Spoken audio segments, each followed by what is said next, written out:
এগাথা Christie গোটেই পৃথিৱীতে এটা পৰিচিত নাম তেওঁ লিখি থৈ যোৱা মাৰ্ডাৰ মিষ্ট্ৰি আৰু ডিটেকটিভ কাহিনীবিলাকৰ প্ৰভাৱ পৃথিৱীৰ বিভিন্ন জেগাৰ ৰহস্যমূলক কাহিনীৰ মাজত এতিয়াও দেখিবলৈ পোৱা যায় গতিকে আহক আজি মই আপোনালোকক তেওঁৰ এখন অন্যতম কিতাপ এণ্ড দেন দেয়াৰ ৱেৰ নানৰ কাহিনীটো অসমীয়াত কওঁ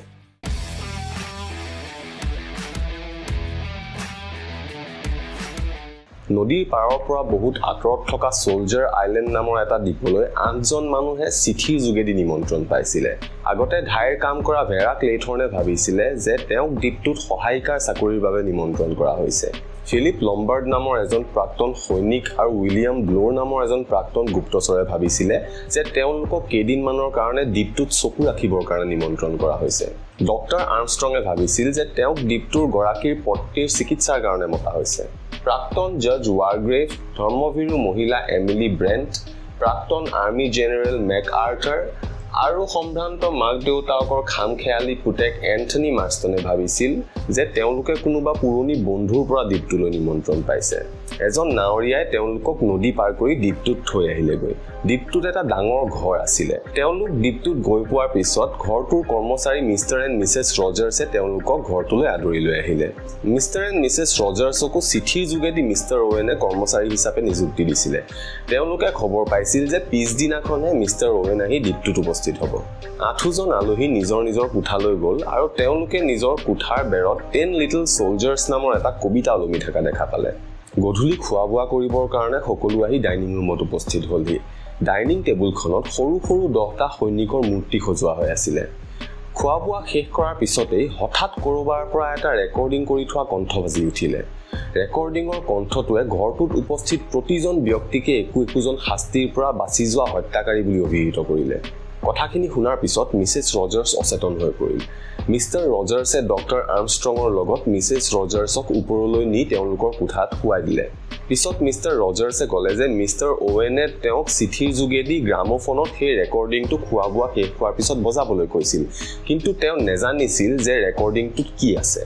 সকলোৱে আলোচনা কৰাত ওলাই পৰিল যে মিষ্টাৰ ওৱেনক কোনেও লগেই পোৱা নাছিলে মিষ্টাৰ ওৱেনে নিজৰ নামটো UN ওৱেন বুলি লিখিছিলে যিটো একেলগে পঢ়িলে আননোন যেন শুনি যাৰ অৰ্থ হ'ল অজ্ঞাত বা অপৰিচিত জজ ৱাৰগ্ৰেভে এখন বিচাৰ বহাই সকলোকে নিজৰ ওপৰত উঠা অভিযোগ খণ্ডন কৰিবলৈ ক'লে সকলোৱে নিজৰ ওপৰত উঠা অভিযোগ অস্বীকাৰ কৰিলে আৰু পিছদিনাখন নাওখন আহিলে সকলোৱে দ্বীপটো এৰি গুচি যাব বুলি থিৰাং কৰিলে কিন্তু এন্থনি মাৰ্ষ্টনে যাবলৈ বিচৰা নাছিল তাৰ কিছু সময় পিছতে এন্থনি মাৰ্ষ্টন উশাহ নিশাহ বন্ধ হৈ বাগৰি পৰিল ডক্টৰ আৰ্মষ্ট্ৰঙে পৰীক্ষা কৰি নিশ্চিত কৰিলে যে এন্থনি মাৰ্ষ্টনৰ গ্লাছটোত চাইনাইড বিষ মিহলোৱা হৈ আছিলে যাৰ ফলত এন্থনি মাৰ্ষ্টনৰ মৃত্যু হ'ল এন্থনিৰ মৃতদেহটো নি তেওঁৰ কোঠাৰ বিচনাত ৰখা হ'ল সকলোৱে ভাবিলে যে এন্থনিয়ে আত্মহত্যা কৰিছে আৰু ৰাতিটোৰ কাৰণে প্ৰত্যেকে নিজৰ নিজৰ কোঠালৈ গুচি গ'ল ৰাতি মিষ্টাৰ ৰজাৰ্ছে লক্ষ্য কৰিলে যে ডাইনিং টেবুলত 10টা সৈনিকৰ মূৰ্তিৰ সলনি 9টা মূৰ্তিহে আছে ইফালে ভেৰা ক্লেথৰ্নে লক্ষ্য কৰিলে যে কোঠাত ওলমি থকা কবিতাটোত যিদৰে প্ৰথমজন সৈনিকৰ মৃত্যু হৈছিলে এন্থনি মাৰ্ষ্টনৰো ঠিক একেধৰণে মৃত্যু হৈছে ৰাতিপুৱা মিষ্টাৰ ৰজাৰ্ছে সকলোকে জনালে যে মিছেছ ৰজাৰ্ছৰ ৰাতি টোপনিতেই মৃত্যু হ'ল তেওঁৰ মৃত্যুৰ কাৰণটো অস্পষ্ট আছিল যদিও 24 ঘণ্টাৰ ভিতৰত একেটা ঘৰতে দুটাকৈ মৃত্যু হোৱাটো অস্বাভাৱিক আছিল মিষ্টাৰ ৰজাৰ্ছে তেওঁলোকক জনালে যে 10টা সৈনিকৰ মূৰ্তিৰ পৰা এতিয়া মাত্ৰ 8টা মূৰ্তিহে ডাইনিং টেবুলখনত বাকী আছে লগতে তেওঁলোকে লক্ষ্য কৰিলে যে মিছেছ ৰজাৰ্ছৰ মৃত্যু কবিতাটোত থকা দ্বিতীয়জন সৈনিকৰ দৰে হৈছে সকলোৱে দ্বীপটোৰ পৰা উভতি যাবলৈ বিচাৰিছিল যদিও সেইদিনা আহিবলগীয়া নাওখন দ্বীপটোলৈ আহি পোৱা নাছিলে লম্বাৰ্ড ব্লোৰ আৰু ডক্টৰ আৰ্মষ্ট্ৰঙে মৃত্যু দুটাক হত্যাকাণ্ড বুলিহে ধাৰণা কৰিলে তেওঁলোকে মিষ্টাৰ ওৱেনক হত্যাকাৰী বুলি অনুমান কৰিলে আৰু তেওঁ গোটেই দ্বীপটোত বিচাৰি চলাচ কৰিলে যদিও তেওঁলোকে তেওঁক বিচাৰি নাপালে এই বিচাৰ খুচাৰখিনি কৰি থাকোঁতে লম্বাৰ্ডৰ লগত এটা পিষ্টল থকাৰ কথা গম পোৱা গ'ল দুপৰীয়া সকলো একলগ হ'ল কিন্তু তেওঁলোকৰ মাজত প্ৰাক্তন জেনেৰেল মেক আৰ্থাৰ নাছিলে ডক্টৰ আৰ্মষ্ট্ৰঙে মেক আৰ্থাৰৰ মৃতদেহটো বাহিৰত বিচাৰি পালে কোনোবাই তেওঁৰ মূৰত মৰিয়াই হত্যা কৰিছিল জজ ৱাৰগ্ৰেভে সকলোকে একগোট কৰিলে আৰু ক'লে যে হত্যাকাৰীজন নিশ্চয় তেওঁলোকৰ মাজৰে কোনোবা এজন কোনো সন্দেহৰ বাহিৰত নাছিলে সেই ৰাতি সকলোৱে নিজৰ কোঠাৰ দৰ্জা ভালকৈ বন্ধ কৰি শুলেগৈ ৰাতিপুৱা তেওঁলোকে দেখিলে যে মিষ্টাৰ ৰজাৰ্ছক কোনোবাই খৰি কাটি থাকোঁতেই পিছফালৰ পৰা কোঠাৰেদি ঘপিয়াই হত্যা কৰি পেলাই থৈ গৈছে এতিয়া তেওঁলোক নিশ্চিত হ'ল যে কবিতাটোত যেনেকৈ লিখা আছে তেওঁলোককো কোনোবাই তেনেকৈয়ে এজন এজনকৈ হত্যা কৰিবলৈ আৰম্ভ কৰিছে লগতে তেওঁলোকে বুজিব পাৰিলে যে যেতিয়াই কাৰোবাৰ মৃত্যু হয় লগতে ডাইনিং টেবুলৰ পৰা এটা সৈনিকৰ মূৰ্তিও নাইকিয়া হয় সকলোৰে ইজনৰ সিজনৰ ওপৰত সন্দেহ বাঢ়িবলৈ ধৰিলে ব্ৰেকফাষ্টৰ পিছত এমিলি ব্ৰেণ্টে গা বেয়া লগাৰ কাৰণে ডাইনিং টেবুলতে অলপ সময় অকলে বহিছিল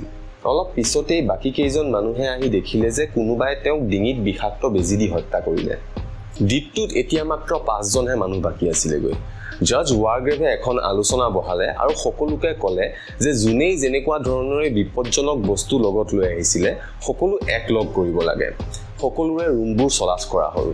ডক্টৰ আৰ্মষ্ট্ৰঙে ক'লে যে যিকোনো ডক্টৰৰ দৰে তেওঁ নিজৰ লগত এটা বেজি লৈ আহিছিলে কিন্তু যেতিয়া তেওঁ নিজৰ বেগটো খুলি দেখুৱালে বেগটোৰ ভিতৰত বেজিটো নাছিলে ইফালে লম্বাৰ্ডৰ পিস্তলটো বিচাৰি পোৱা নগ'ল পাঁচোজন ব্যক্তিয়ে ইজনে সিজনক সন্দেহৰ চকুৰে চাই সময়বোৰ পাৰ কৰিবলৈ ধৰিলে অৱশেষত গা ধুবৰ কাৰণে ভেৰা ক্লেইথৰ নিজৰ কোঠালৈ গ'ল